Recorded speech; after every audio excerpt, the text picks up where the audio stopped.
भोसले ट्रॅक्टरचं पहिलं कर्तव्य शेतकऱ्यांशी, कंपनीशी नाही।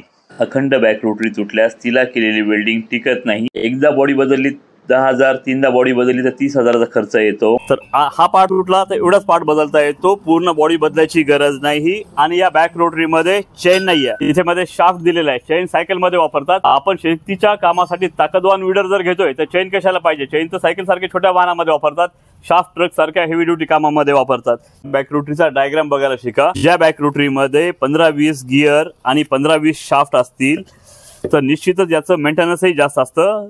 वरचा गिअर जर तुटला तर याचे कण खालच्या सर्व गिअरला आणि शाफ्टला खराब करू शकतात। त्यामुळं बॅक रोटरी मध्ये गिअरची संख्या जास्त म्हणजे मेंटेनन्स जास्त। एकच शाफ्ट म्हणजे नो मेंटेनन्स। चर्चा ज्ञानाची व्हावी। आपल्याला मिळालेली माहिती आपल्या इतर शेतकरी बांधवांना YouTube, Facebook, WhatsApp वर फॉरवर्ड करावी। भोसले ट्रॅक्टर चॅनलला लाईक, शेअर, सबस्क्राईब करावे। धन्यवाद।